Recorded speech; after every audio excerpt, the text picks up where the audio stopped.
Hi everyone, today we're going to be talking to you a little bit about rhetoric and how that's related to ideology.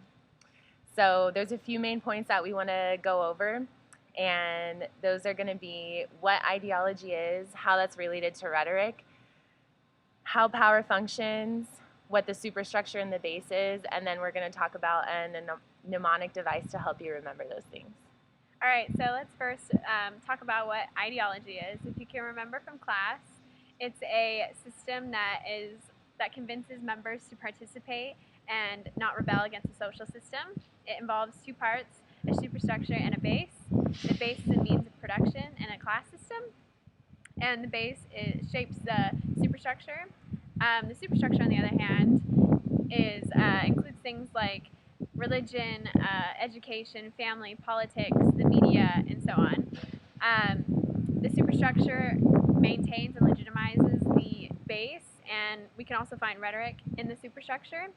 And if you can remember from class, one way to show how ideology and rhetoric are connected is through the pursuit of happiness.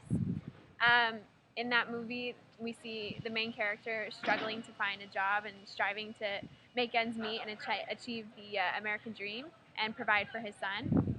And in the ending clip, we see that he finally gets the job that he wants, and he knows that he's going to be able to achieve that American dream and make ends meet and provide well for his son. And it's persuading us that we can achieve the American dream, and it's the right story. It's what we want to happen. Even though we know it's not going to happen for every person, it's still the story we want to achieve and strive for. Right. And if you'll remember from class, we also talked about the matrix and how that's related to ideology. So if you'll remember in the movie, the matrix is ideology, and that's how we're functioning, or that's how people think we should be functioning in society and doing all the right things, achieving this American dream. And there's this other part that's not the matrix, it's reality. And that's like what is really going on and actually happening in society. And not everybody can achieve this like American dream and live this idealistic life.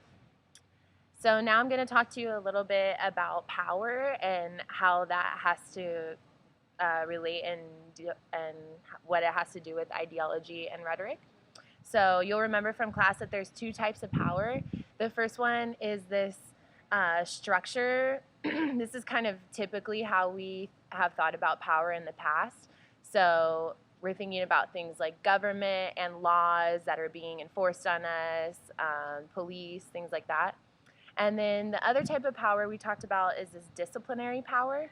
And that has to do with how we kind of self-govern ourselves and how we go through life every day, doing all these things. No one's forcing us to do it, but we're still doing them anyways. Like the example that Dr. Asina's had, where in the middle of the night you come to a stop sign, and even though there's no one around to see you and know that you're going to be stopping, you're still going to do it anyways, just because we're going through the motions. And this creates this docile bodies, and so we're just kind of going through the motions of everyday life, and that creates a type of society that's unwilling to challenge the power and structure and ideologies that have been in place for a long time. So now we're going to tell you about our mnemonic device that we came up for you. It's a little poem that we have, so here it goes. Rhetoric is persuasive, ideology is too. A system too invasive, we need one that is new. Maintained by the superstructure, who would have ever knew? Rhetoric is a motherfucker, and ideology got you. So when you're sitting there taking the test and you're unsure about how rhetoric and ideology are connected, just think back to our poem, and it'll be sure to answer all your questions. So in this video, we examined how ideology and rhetoric are connected by reviewing what ideology was, how the power functions, the superstructure, and base. And we provided you with a lovely example to help you remember how these two are connected. Good luck. Yay!